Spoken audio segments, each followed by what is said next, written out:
What exactly causes muscles to grow? If your muscle gains have stalled, or you want to get more out of your lifting, you might be missing a piece of the puzzle that even most trainers don't know about. Today, we are shrinking down into the microscopic world of muscle growth with an expert on human anatomy who's seen firsthand what really happens when your muscles adapt to training. You'll discover the intricate cellular dance that occurs with every rep and your recovery, why some people seem to pack on muscle effortlessly while others struggle, and how understanding these hidden processes can inform your training approach. If you're serious about strength training and muscle growth, this episode will show you how to unlock your muscle building potential by understanding what happens at the microscopic level.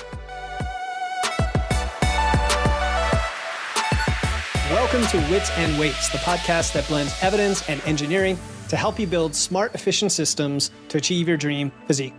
I'm your host, Philip Pape, and today we're peering through the microscope at the fascinating world of muscle hypertrophy with Justin Cottle, who is back on the show to dig a little deeper for those of us who are serious about lifting weights and building muscle.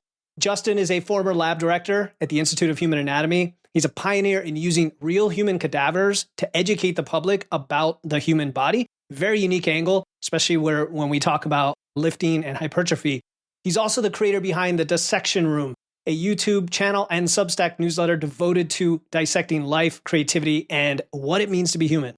Today, you'll learn about muscle growth down to the cellular level, including types of muscle fibers, how they respond to training stimuli, what actually happens inside your muscle cells when you use them, and how understanding those subcellular stress and adaptation cycles can inform your training. What can we actually do about it, and why some people seem to respond differently based on their genetics, and some people may require a little more effort. So, Justin, it's awesome to have you back on the show, my man. Thanks, Philip. It's great to be back. And so we're going to learn something new today. We're definitely going to learn something new. I presume that you've spent countless hours in the lab or maybe looking at muscle tissue under a microscope at some point at that level, or at least know a lot about it. And I guess what I first want to understand is, what do you actually see when you look at the cross-section of muscle between someone that's been lifting and has gone through hypertrophy for a decent part of their life and someone who hasn't, maybe somebody who's been sedentary? Do we have that, something like that? Yeah. So what you'll see is basically just more space. Cells, for anyone who's ever seen like a micrograph or say like, a slide from that you look through a microscope, it oftentimes just looks transparent. So, there's not like this sexy answer of like, oh, you can see all these proteins really like in this robust form. You definitely can see when there's more protein. But at the same time, a lot of times it just looks bigger. Like what you're seeing is almost like it's just the space, which in a muscle cell we call the sarcoplasm. The sarcoplasm is actually just going to be larger. And so what you're just seeing is more of that. You're also going to see more nuclei, typically, just because as a lot of, people in the fitness realm will know, especially like the more you get hypertrophic, then you're actually going to have more nuclei attached to the cell. So you'll also see that, but it's more about space than anything else. It's just an increase in space, and then you will see some more protein as you're looking through it. So it's kind of swole and jacked at that level already. So, you could even it's a microcosm of what we see expressed ultimately at the physical level or the macro level. Why don't we break that down a little more then? When we talk about muscle fibers, you mentioned nuclei, maybe the types of muscle fibers, like where do we want to start this so people understand what the heck's in a muscle? Because we really oversimplify it sometimes. I think it'd be helpful to take that little journey. Yeah. By the way, if this gets to be just too much in the weeds, you can let me know. And because we can talk on this for quite a bit of time. And I love that we're talking about it, because I think like every time I hear this conversation happening on the side, the anatomy and the microanatomy are kind of touched on, but very briefly, which I totally understand. But I think it actually helps really like just justify specific training regimens and things of that nature. So if you actually took a skeletal muscle, which by the way, there's 3 different types of muscle. You have skeletal, cardiac, and smooth. Cardiac is only found in the heart, and then smooth muscle is basically like in your organs. So if you focus on skeletal muscle, if you took a cross section, like let's say like you cut mid-brachium, so you're looking through the biceps, you're looking through the triceps, and then you like peeled apart the muscle fibers, you would actually see a whole variety of layers, right? So basically you have skeletal muscle cell or the muscle fiber, same thing. And then what you do is you wrap that in connective tissue called endomysium. So if anyone's ever like in the literature and they see endomysium, that is the connective tissue that wraps individual muscle cells.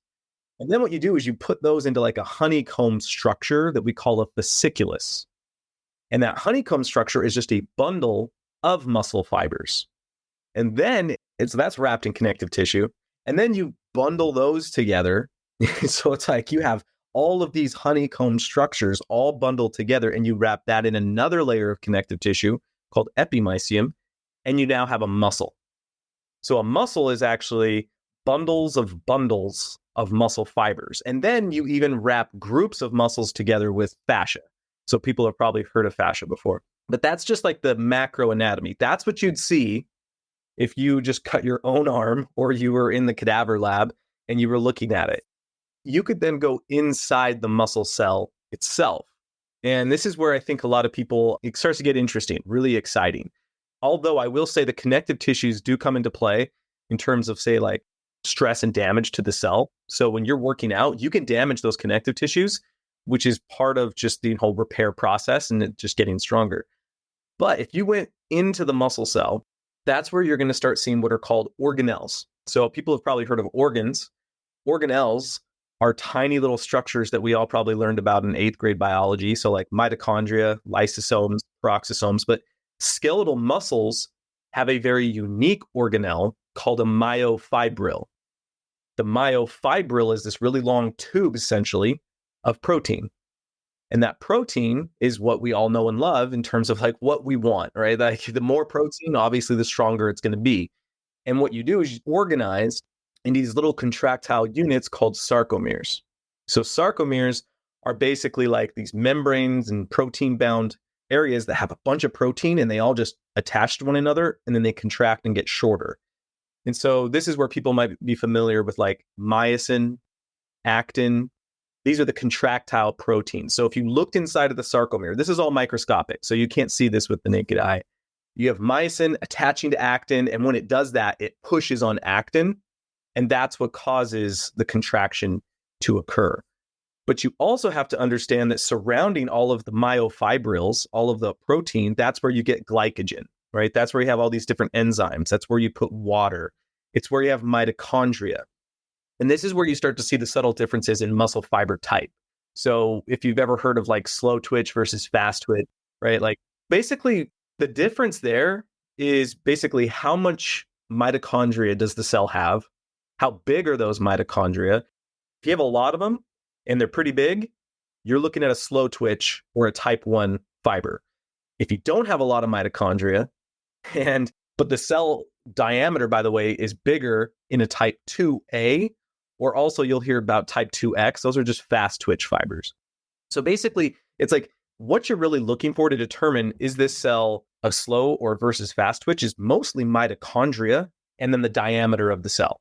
And so that's the kind of stuff you're really looking at. Although there are hybrids, which are kind of interesting. You have like some muscle cells are somewhat slow twitch, are somewhat fast twitch, and they can change over time based on demand and training, which is obviously really interesting for, those in the fitness realm. So it's like, and by the way, slow and fast twitch, they get their name for exact reasons you probably suspect. It's just how fast do the proteins contract?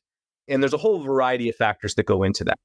And by the way, like all that I've just said is touching the surface. There are countless other structures that are in and around the cell itself. But I mean, from a microanatomy perspective, those are probably the need to knows, right? Like it's based on protein. It's based on how fast those proteins contract and the diameter of it. And then around those proteins, how much glycogen, how much water, how much mitochondria is stuffed in there. And that's pretty much what determines if something is going to be, if that fiber is going to be growing strength-wise or if it's going to actually just be increasing in size, which we would pretty much just call hypertrophy. Okay, I'm drawn in, man. I could just let you keep going. Literally, you could take over the podcast talking about this because, if anybody's taken a biology class, they know it can get so complicated. And I'm sure you could do an entire semester on just skeletal muscle. And actually, that'd be fascinating for me, I think. But just at a high level, so we recap what we're saying here is there's kind of multiple layers here. There's muscle cells. They're bundled into fibers. They're bundled together. There's bundles of bundles grouped with fascia. And then down at the lowest level, or one of the lowest levels within the cell, we have these organelles, especially myofibril, a tube of protein. And so that is correlated with strength and also contraction because of the myosin and actin. And then surrounding that is some glycogen and water. I think I kind of got what you were saying. So it leads to some follow-up questions, because what I really want to connect is, what do we do about this, right? We can geek out on it all day. And I've got some interesting follow-ups here that I didn't expect to ask. So the first one is with the protein. People think about consuming protein, get that breaking down into amino acids, and then how does that get back to, these proteins in the muscle? Because it's not like it doesn't just travel there and then become muscle tissue. There's some synthesis going on. Can we just briefly discuss that process? Yeah, absolutely. So this is where you start to hear, there's a lot of talk these days about the mTOR pathway. If anyone's ever heard of like TORC1, TORC2, this is a really fascinating pathway, not just even for muscles health, but I mean just cellular health. It's about protein synthesis. It's interesting just for longevity purposes. So, those in the longevity sphere are just really excited about mTOR. mTOR stands for, what is it? I think it's mammalian target of rapamycin. The point here is, when you digest proteins, right? So digesting is literally just breaking apart the proteins. Most proteins your body can't absorb at the size they are. So you have all these enzymes that break the proteins down into amino acids. And so those amino acids are going to be the building blocks of protein. And there's no, at least to my understanding, we still haven't found any kind of targeted type of protein. What I mean is, eat this protein, these amino acids will build this muscle or, reinforce this specific area. Instead, what happens is the amino acids are distributed throughout the body based on demand. And that demand is based on environmental influence. So obviously, if you are working out a muscle, right, if it's under tension, you have all of this micro damage and micro tears, that's a signal that we need to reinforce it. And there are certain amino acids that are going to be better for protein synthesis. I mean, I would imagine a lot of your audience is going to be familiar with, say, leucine, for example. Right? So you're talking like these are your branch chain amino acids. Those are going to be fantastic with the mTOR pathway to synthesize more protein. So basically what happens is these amino acids go into the myofibril, and what they make is more myosin and actin. And the more myosin and actin you have, in theory, and I say in theory because there's a little bit of nuance to this, but the stronger the muscle is going to be able to get. And, basically strength, you could actually say very specifically, is how many actin or thin filament proteins are around the myosin protein. So in human beings, if I'm remembering correctly, I think it's 6. So basically a myosin protein has 2 heads to it. And then around it, you have 6 different options for it to actually bind to in human beings. That number varies when you go in the animal kingdom.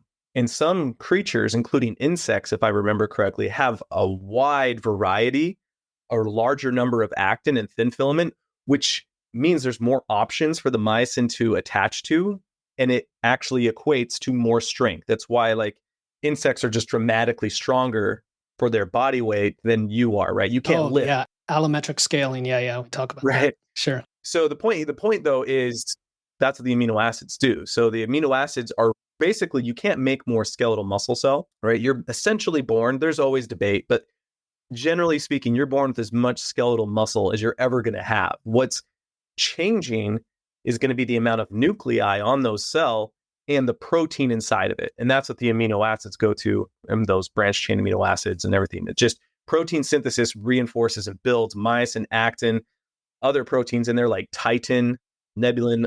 There's so many varying proteins inside of there that are all being just fueled and built together in response to environmental damage. Cool. And if I can go off so many tangents. If we took someone and just completely eliminated, say, leucine from their diet and got all the other amino acids, what would happen?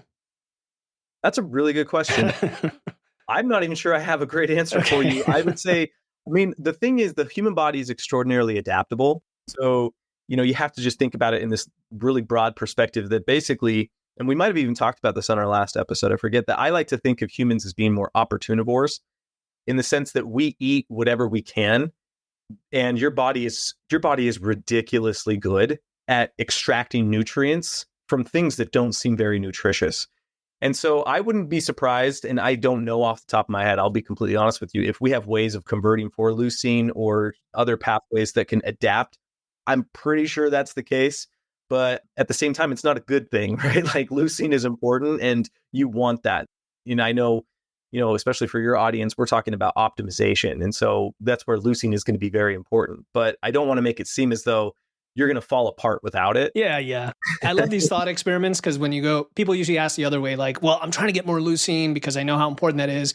How important is it really? And obviously we're not. So the thought experiment is go the other direction. And if you completely eliminated it, because, more of the research now is showing us that really getting the total protein is where it's at. And we shouldn't necessarily overthink the sources as long as we have a diverse diet. Like you said, opportunivore, just eat a good variety and you should be good. So the proteins, okay, so that's really cool that we can't make more muscle cells, skeletal muscle cells, but we have more nuclei. So we'll get back to that. Two other things you mentioned. One was the glycogen, and that brings to mind carbs. And every time I put out an episode that's like, carbs aren't the problem or carbs are okay for you, you get all the hate, like all the YouTube hate, like how dare you, carbs are terrible, you need to cut carbs. Anyway, I don't want to make this a carb-loving episode, but what is the relationship between carbohydrate, sugar, glucose consumption, and the glycogen you're referring to supporting our muscles? First of all, I can totally empathize with you on that. Like in these days, if you even minorly support carbohydrates, it's a hot button topic. So glycogen is glucose. It's just the storage form of glucose. You have to understand that, like, when it comes down, we go back to slow twitch versus fast twitch. Mitochondria, they use oxygen to convert glucose as well as fatty acids as well as lactate into ATP. ATP is the energy currency of the body. So what's nice is slow twitch is filled with mitochondria, just filled with mitochondria, which means if you are actually using slow twitch muscle fibers, you're not really working out. Like you are not in an anaerobic state. There's plentiful oxygen. Slow twitch muscle fibers primarily burn fat. And so it's when you start doing more explosive or high demand activity that you're going to start contracting more of the fast twitch fibers. And these are anaerobic, meaning that they don't really utilize oxygen. There's mitochondria in there, but compared to the slow twitch, they don't. Instead, what they utilize is another pathway called glycolysis. Glycolysis happens in what's called the sarcoplasm. So again, if you had like the diameter, if you like took like a cross section of a muscle cell, all the space where all the little organelles are floating in, that's called the sarcoplasm. And there's a fluid in there called cytosol. And that in there is where chemistry occurs. Basically a glucose molecule, so a sugar molecule, is broken down into pyruvate. We don't need to get into the actual biochem here. The point is you get energy, but you don't get a lot. This is one of my favorite things. Like if I took one glucose molecule and put it into the glycolysis pathway, you get 2 ATP. But if we kept that process going and you were able to give it to a mitochondria, you would end up with 36 ATP for that same one glucose molecule. So that means with oxygen, you get more energy. Without oxygen, you still get energy, but not enough. So what that means is fast twitch fibers are relying on an anaerobic pathway. They don't get as much energy, so they need more glucose to pull from to try and get energy in those times of high demand. What this means is you need glucose. There is no ifs, ands, or buts. Glucose is the fuel source for your fast twitch muscle fibers, right? So they're like your type 2X fibers specifically.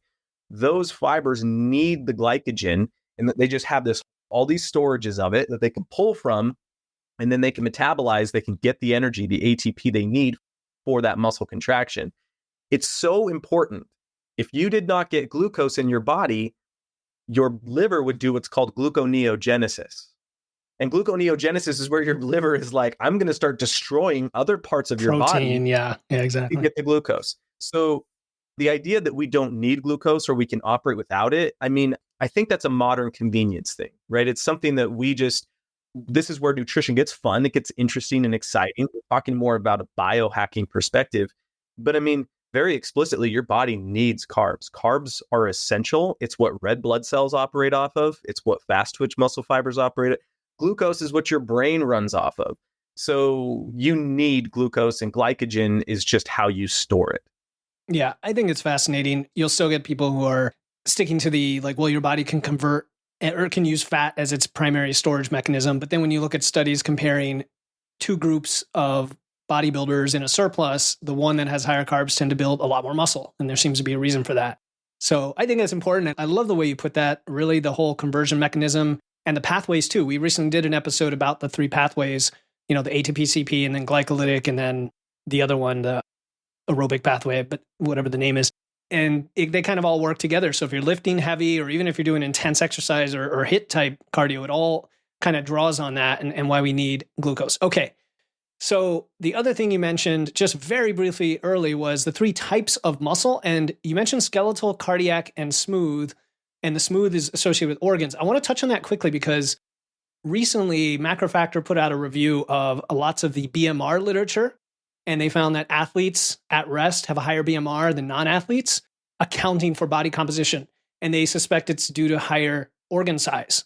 And that organ size has been increased through their activity, through being an athlete. Not born that way necessarily, but they've actually grown their organs. And I want to ask you about that. What do you think when it comes to metabolism and muscle around organs, the smooth muscle? Is there a correlation there?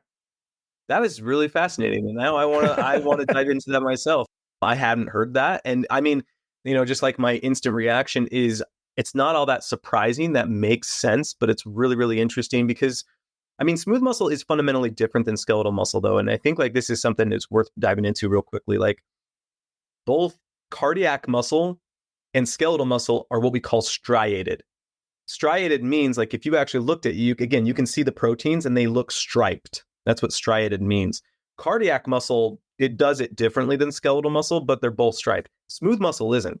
Smooth muscle is basically like you have cells that are next door to each other and they form sheets. And then what you can do is you can mold that sheet into like a tube shape or like into a stomach shape, into a bladder shape. Like smooth muscle is the type of muscle you put places that you don't want to think about that action, right? You don't want to voluntarily, like how annoying would that be if you had to manually release your stomach, move things through your intestines? The smooth muscle exists to contract, but what that means is how it contracts is more through an electrical stimulus and the whole sheet contracts at once. That is so cool. Okay, I never thought of it that way because it's involuntary and it all contracts at once because it's a big sheet. Also, just so people know, if you eat organ meat, if you've ever had heart, it's very much like other muscle tissue, and that makes a lot of sense because it's striated. Throw it in some chili, you hardly notice it's there. But if you got a little liver, you see it, you notice it. Anyway, continue. That's really cool. So it's like when it contracts in unison, right? So basically what's happening is, I mean, you could literally you could put this to any shape you want.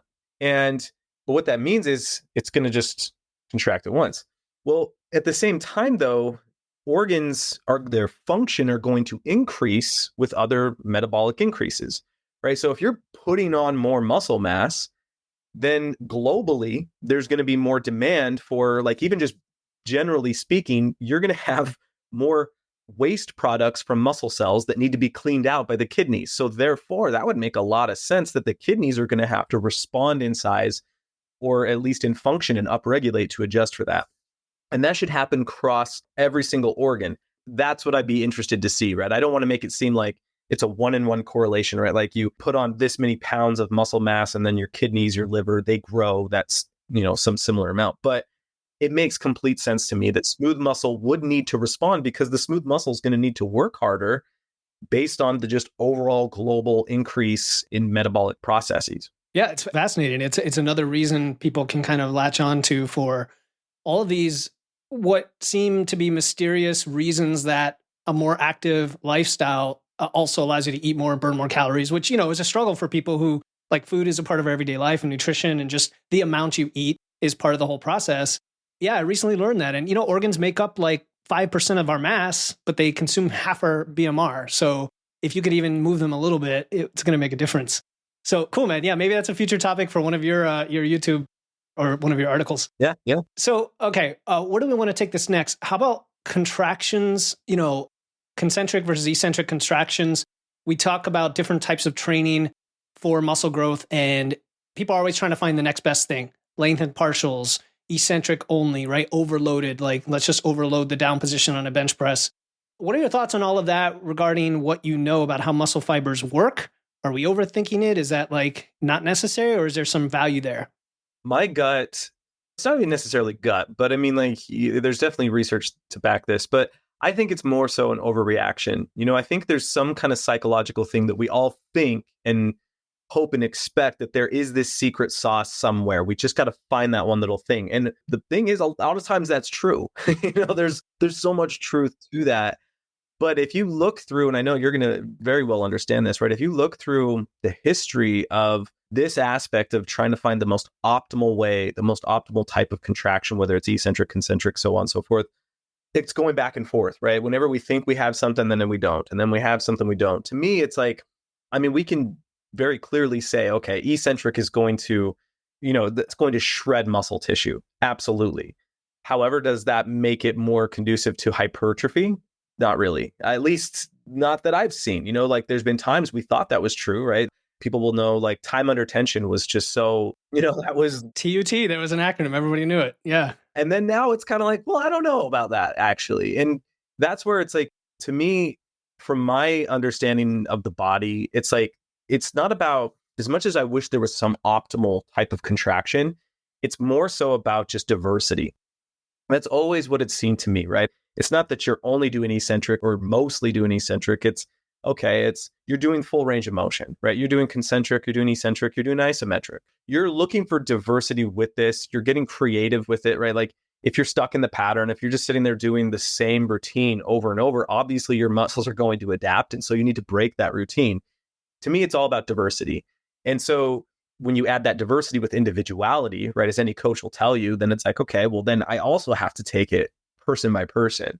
And as much as we want this like cookie cutter, like this is the rules, here's your 10 commandments, this is exactly what you do, the body just doesn't work that way. And muscle tissue very much doesn't work that way. It's meant to respond to specific demands, and then it gets used to them. And so you have to be able to surprise the muscle in certain ways. But at the same time, there's obviously general guidelines that are true, right? Like, there's certain activities that are going to be a little more targeted for fast twitch versus slow twitch. There's all sorts of things that you can work within. But in terms of like concentric and eccentric and those things, I've just personally felt like we've been overthinking it. Like everyone's been overthinking it for a long time. Yeah. Okay. Now that's good to hear. And we also know the eccentric makes you sore, like sore as hell, if you do too much of it. Like if you do a bunch of air squats, you're going to get sore, and the benefit may be minimal depending on if your body's totally used to just doing body weight movements. I just wanted to give a shout out to Philip. I personally worked with Philip for about 8 months, and I lost a total of 33 pounds of scale weight and about 5 inches off my waist. A few things I really enjoyed about working with Philip is, number one, he's really taken the time to develop a deep expertise in nutrition and also resistance training. So he has that depth if you want to go deep on the whys with Philip. But if you want to just kind of get some instruction and more practical advice and a plan on what you need to do, he can pull back and communicate at that level also. He is a lifter himself, so he's very familiar with the performance and body composition goals that most lifters have. And also Philip is trained in engineering, so he has some very efficient systems set up to make the coaching experience very easy and very efficient. And you can really track your results, and you will have real data when you're done working with Philip, and also have access to some tools likely that you can continue to use. If all that sounds interesting to you, Philip, like all good coaches, has a ton of free information out there, and really encourage you to see if he may be able to help you out. So thanks again, Philip.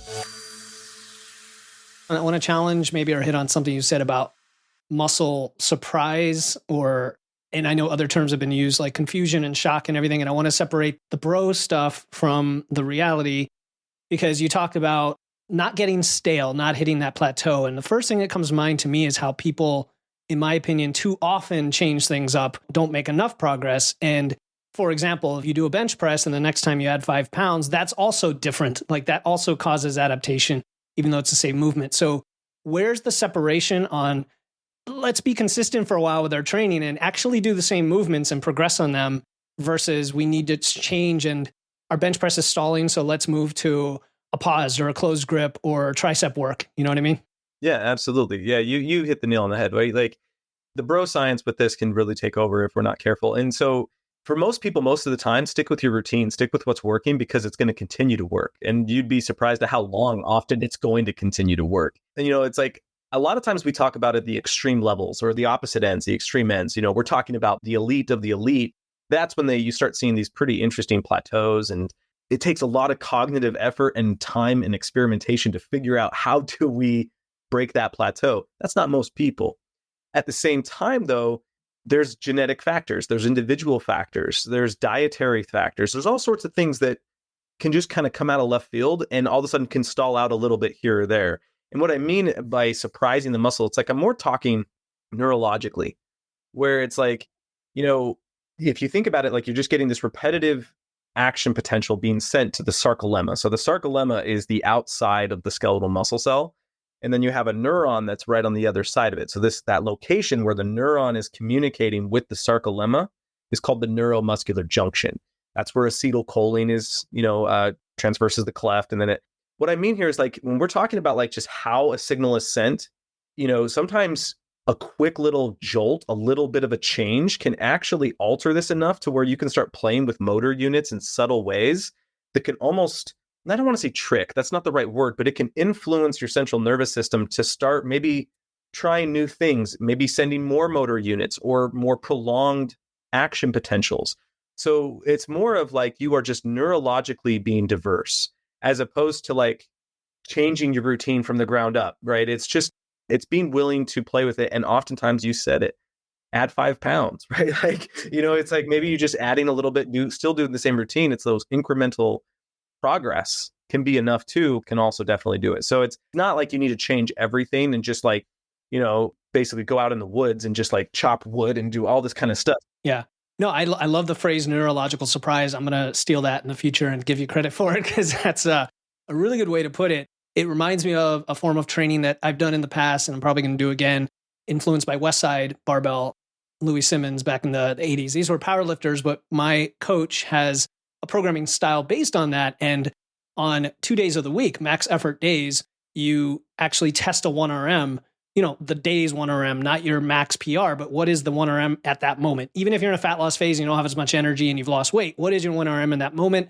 And then you do some back off sets. But the key is over about 6 weeks, you're rotating the variance of that lift. So every Monday, if you're doing, back squat this week, you're going to do a pause back squat and then a box squat and then a front squat. And you're basically rotating with the idea being that if you kept doing the same one, you would get so fatigued and the adaptation wouldn't be worth it anymore. Yeah, it just kind of reminds me of that, right? Because even that's a subtle difference in the movement, but it's enough, like you said, to unlock something going on with the motor units. I think that's awesome. That's really cool. Okay, so you mentioned the variability between humans in part of your answer there, the genetic differences. And I know we got into that last time, how any one thing that you examine in the human body could have on the record, 15 variants, but in reality, 200 or infinite permutations. How does that play out when it comes to, I guess, muscle fiber composition but hypertrophy potential specifically, like the genetic variance between people? Yeah, it's a great question. So, broadly speaking, I was thinking about this in just preparation for, our interview, where I was like, if I could just say, like, what are the 4 things? Well, they weren't 4 at the time. I've narrowed it down to 4 things. 22 things. Like hypertrophy, just broadly speaking, just means the cell's getting bigger. And so if you add more protein, then it's obviously going to get bigger, which means if you're actually training for strength, then you're obviously getting hypertrophy. But that's not what we really mean, right? Like we're talking an increase in cell size. So basically the 4 things that make hypertrophy, right, is an increase in protein, an increase in the sarcoplasm, so like glycogen, mitochondria, things inside of the cell, inflammation, which comes from, everyone knows this, you get swole, right? So you're just literally going to engorge, but also during the repair process. And then satellite cell activation, right? The cells on the side that lend their nuclei to make the cell actually bigger. But what's interesting about that is every single one of those has genetic variability, right? How well do you, build your sarcoplasm? How well do you build protein? How many satellite cells do you have available to you, which is likely predetermined at birth, right? Like you think about like some bodybuilders, just no matter what, are going to be better than everyone else. There's nothing that could possibly, there's no hurdle that you could cross that it would get closer to them. And it could just be they have more satellite cells available to them. So they have more myonuclei. And therefore, it's just, there's these types of variabilities with it. With skeletal muscle type, right? Like that goes into the fiber. I mean, into the protein amount. Some people will have a higher density of slow twitch. Some people will have a higher density of type 2A or 2X or more hybrid fibers. I am not super clear on like, in terms of like, I imagine there's probably ethnicity differences. I imagine that there's just geographical differences, but I'm not, I don't want to give anyone bad information. But at the same time, it's like there are clear differences with this. And we see this in athletics, right? You don't have to look anywhere else outside of athletics to just see that some people, it's like their body's built for explosive movements. Like it's just like they do it better. Well, that's probably because they do. They have probably more 2X fiber and they are literally contracting faster than you. And there's no amount of training that you could ever do to overcome that. Before you go on, I'm sorry. I was talking to my wife last night about a kid we grew up with, and he was like half my age, and he could just fly barefoot on the asphalt, and he can run. It wasn't even believable how fast he could fly. And you're like, that there's something genetic there. Anyway, continue. Yeah, I totally get it. Like, it's just some people are better at certain actions, and that's okay, right? That doesn't mean that you can't be great. That doesn't mean that you shouldn't strive for the best you can do. It's just we all have these genetic limitations. They definitely exist with fiber type. What's fascinating to me, though, is, you know, if you went back 20 years, we used to think like you couldn't even change your fiber type at all. And now we're like, wait a minute, training can actually change fiber type. Maybe it's more subtle. Maybe it's not that big for most people. And you really only see those gains at the ends of the extremes of the spectrums. But at the same time, it's like, it's amazing to me how much we've learned in just the past 10 years around fiber type and what can actually change based on training. And I don't want you to think like if you have more slow twitch that you're going to not be able to do, you know, explosive type workouts. At the same time, though, I mean, you are going to be limited to some extent to how good you can get, for sure. Yeah, I think, was it our conversation? I think it was last time we talked about how if you look at the world of athletics, there are so many types of sports and the ways that you use your body that you may be optimal for one and may not even know it unless you try different things, right? And some people maybe luck out and they grow up and they love something because they're good at it. But I do like the more powerful message that, okay, there's this range, there's variability between humans. Some people are on the outliers and they're going to be elite, fine. Maybe you're not trying to do that. You just want to look great, feel great, perform great, maybe enjoy some sports. And there's something you can do about it. And so one thing is the fiber type. What would you say is the other thing or two out of those four areas, protein, cytoplasm, inflammation, and satellite cell activation, that we have the biggest impact over? I mean, like when it comes to inflammation and repair, I mean, that's obviously going to be just like how you rest, right? I mean, this just goes to show just like... That's a good one. Let's talk about that. You know, it's always surprising to me at how I love that things have changed, right? Like rest and its understanding of the importance of rest has really started to make some changes, but I still think there's a lot of significant work that needs to be done with it in terms of like even just resting in between sets. Like we can take like just talking about in your workout versus, okay, are you resting for 24 hours, 72 hours? How are you cycling through muscle groups? You know, is it upper body, lower? But like there's all this nuance to it, but rest is so important because this is how you replenish glycogen storages. This is how you, because if you destroy, I say that, maybe not destroy, if you injure the muscle tissue through micro damage, through micro tears, right? You have the lactate, you have all this stuff. It takes time to rebuild that stuff. And you want it to take that time and you want to give your body that time because you will come back stronger. You will 1000% come back stronger. So you're going to get that immediate hypertrophy from the inflammation and swelling. And then it's going to transition into actual hypertrophy because you've constructed more mitochondria. You've constructed more proteins.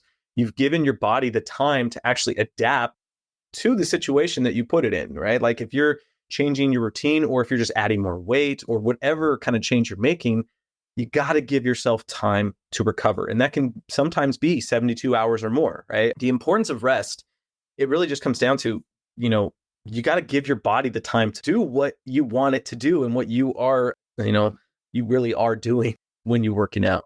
Yeah, there's that. We all have that immediate gratification. And it's funny you mentioned immediate hypertrophy versus actual hypertrophy, because there is a thought of, you know, getting a pump, getting sore, sweating, enjoying your workout, all of which can be wonderful things as far as like, you know, motivators in the moment, but not all of which are necessarily an indicator of what is to come when not coupled with the follow-up action of rest.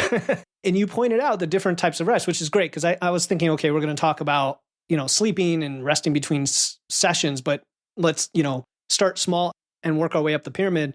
between sets, very important, right? Because we see a lot of people doing the 20, 30 seconds and just like going to the next one, which again could be effective if you're doing myo reps or some form of like close to failure training and you want to be more time efficient. But it also may not be enough if you're doing, say, a deadlift or back squat, and now, you're not giving yourself enough rest.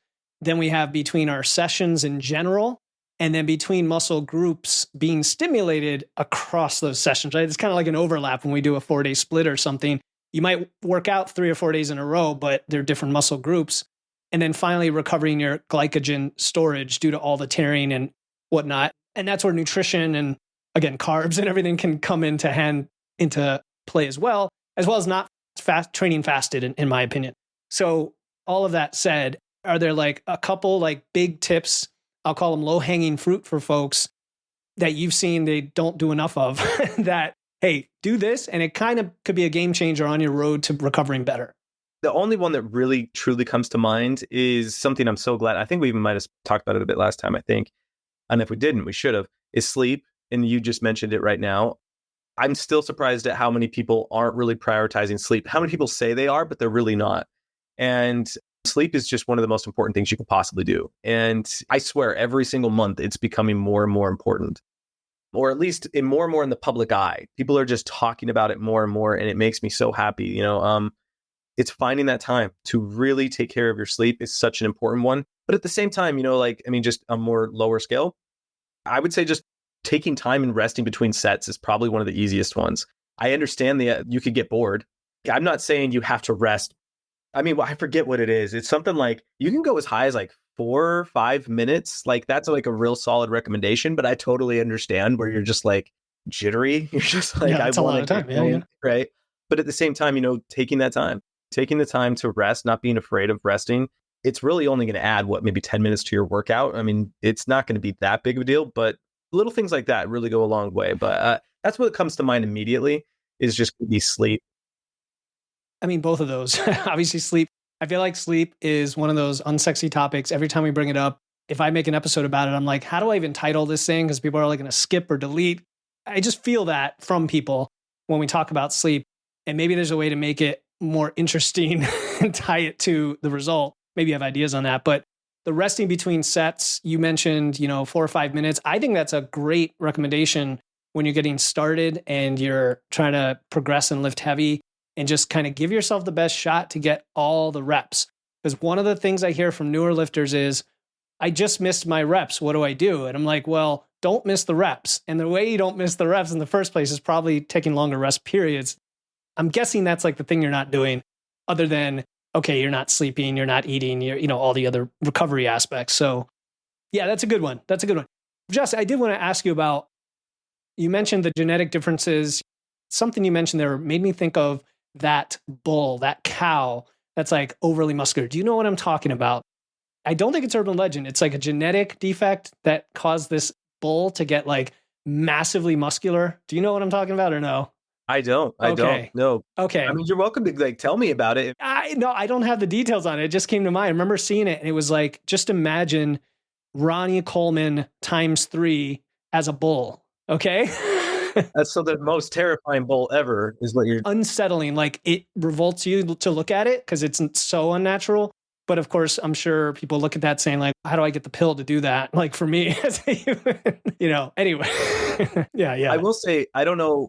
For some reason, this is what jumped to my mind. Just kind of what's been interesting is there has been a kind of a shift in the myonuclear domain hypothesis, so the myonuclear domain hypothesis has to do with the myonuclei from the satellite cells. So basically, you can think of it like this, right? As the cell gets bigger and you add more nuclei, the idea is what we used to think for a very long time was that the nucleus is only responsible for a certain radius within the whole diameter of the cell.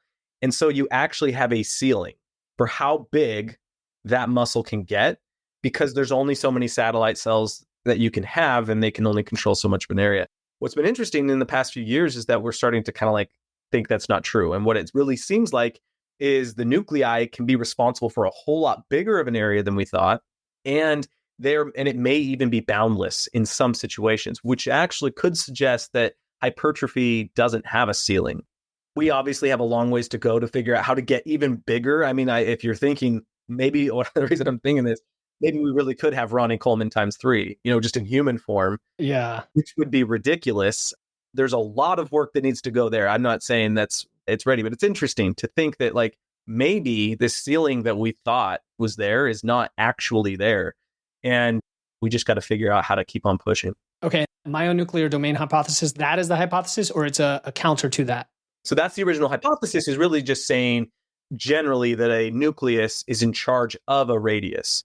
But within that hypothesis, we used to think that it was smaller than the data is actually suggesting it is. So it's still under the same name, still the hypothesis. It's just evolving. Makes sense. Okay. No, that's awesome. I'm going to look more into that. These are all great follow-ups. Really good stuff. Okay, cool. So you also mentioned muscle damage. So maybe going back to anatomy and what you've seen in the lab or what the research says, how crucial is the damage itself for growth? Like let's use the right language so people understand what's happening. Because we talk in simplistic terms, damage, repair. What's really going on and how important is that? It's everything. Without damage, without stress, there's no way for tissue to respond and cells and proteins and all of these things to respond. Everything is about stress. There's always an optimal amount of stress, obviously. You can go far beyond and then we have problems. But without stress, there's no way to actually modulate. There's no way to change. And so what's actually being affected when you hear like micro tears, we all hear about micro tears, and it's like a lot of people will be like, does that mean is the muscle fiber literally tearing? Like, do I have a hole in my muscle? Maybe, kind of, not really though. It's more microscopic. You can have a rupture in the sarcolemma. So again, that was the outside of the muscle fiber. But you can also, I'm going to start just dropping terms. You can actually shred what's called the sarcoplasmic reticulum, which is what stores calcium. You can start breaking the T-tubule, which is like this invagination. It's like a tunnel that goes into the muscle cell, which is where calcium is going to travel and the action potential. You can shred the actual Z membranes, the Z discs, which are like borders of one individual contractile unit. So like I can keep on going. You can literally start. So when we're talking about muscle damage, there's a lot of things that can be damaged. And that doesn't mean that everything does get damaged. And I don't think we have, at least if we do, I don't know this. I don't know how to I can't say this workout will damage your Z membrane as opposed to your T-tubule. I don't think it probably gets that specific. But at the same time, it's like the damage can be quite extensive. And as long as you're staying within those, or you're not overdoing it, then you can actually get some pretty robust repair. Because if you have more efficient T-tubules, then you are actually making it more efficient for the action potential to propagate through the muscle fiber. If your sarcoplasmic reticulum becomes healthier, calcium will be released more efficiently, which could potentially lead to a stronger and faster muscle contraction. So when you start actually seeing what's being repaired and being fortified, you can start seeing how hypertrophy, a lot of times people just view it as the muscle's just getting bigger. You're not necessarily getting stronger, which is just a really nonsensical way to view it, because you are getting much stronger. Maybe it's not exclusively with how much protein, but the cell itself is getting stronger. It's getting healthier. It's getting not just bigger. I mean, you're literally going to perform better. So, and again, this just goes back to rest and why rest is so essential, because you want to maximize that repair. You want to give your body the time to do that, because if you're not, you're continually injuring the same thing and your body's getting the signal, but it doesn't have a way to properly fortify everything. Yeah, it doesn't think it needs to go beyond that original capacity each time it repairs, is what I'm hearing. I do want to hit on the hypertrophy being bigger, not just being muscles being bigger, but also strength. Because that is a big misconception. It's often this false dichotomy that people create. Like, are you training for strength or are you training for muscle, right? And granted, there are extremes. Like if you look at power lifters, they may be going for max lifts in a very unique way that you're not going to want or need to do to build muscle, but they kind of lead to the same result because power lifters are jacked. Like once they lose the fat, man, you look at Brian Shaw and those guys that have now leaned out, and you're like, it's incredible. They never thought about or focused on building muscle per se.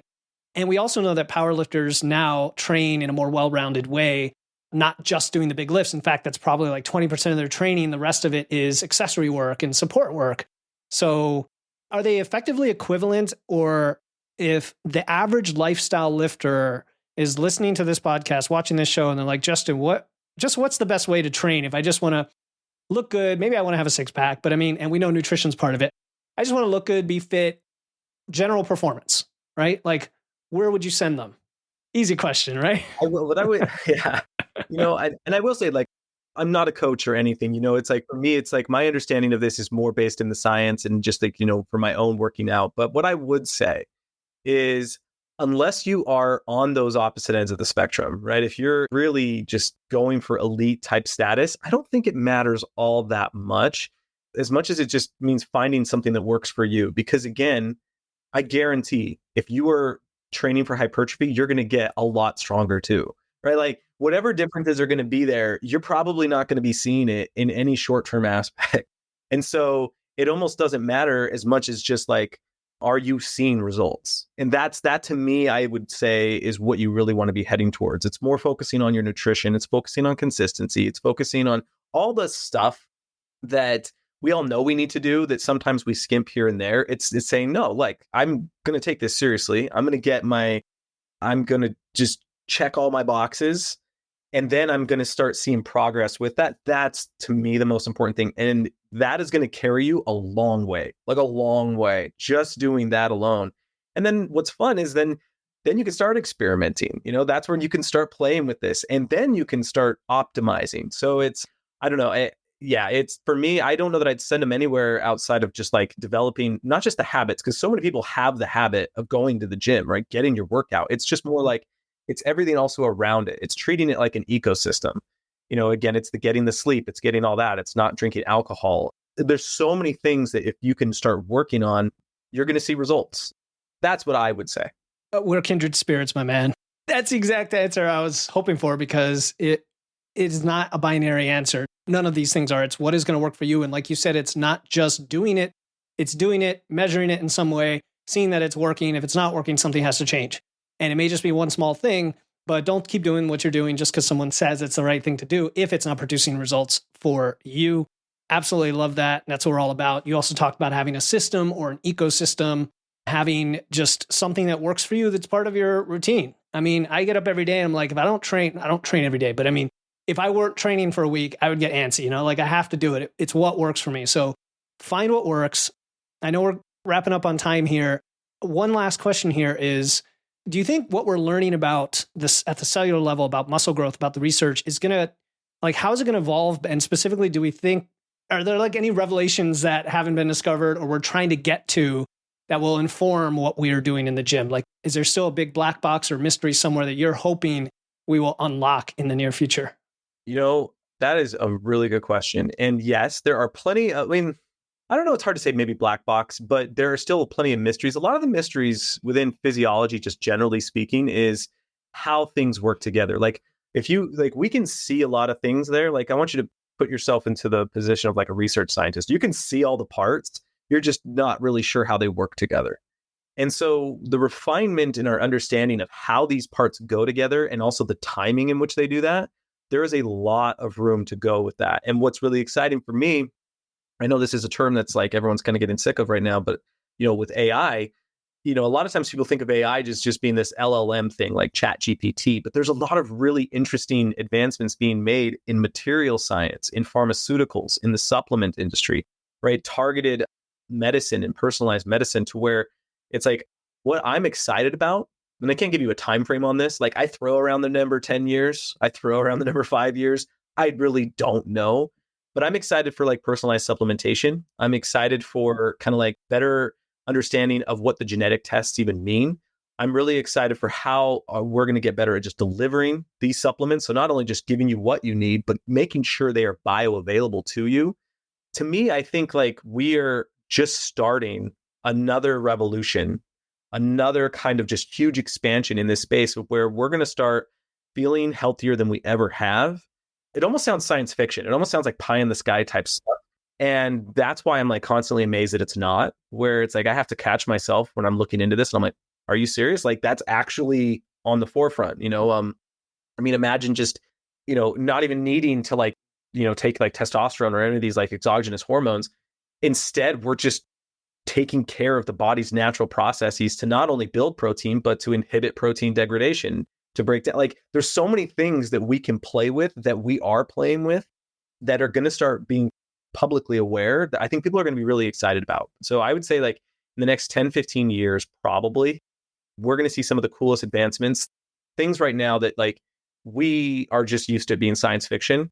I think that's all in the pipeline and people are going to be pretty amazed. Yeah, I'm excited about that. I mean, you mentioned like genetic-based personalization and also doing something that can unlock the limitations, like the protein limitation. You said protein degradation, where it's like you combine that with the lifting and the eating properly, and it's like you just accelerate that process even more. Very exciting.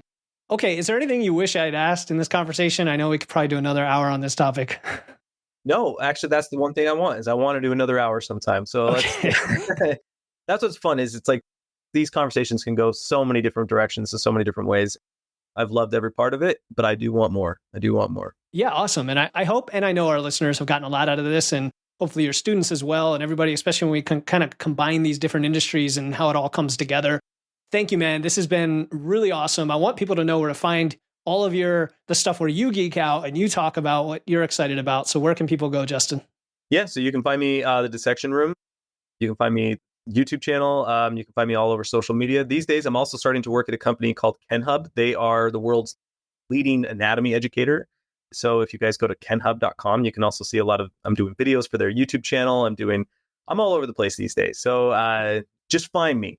The Dissection Room, KenHub is the good place to start. How do you spell KenHub? KenHub.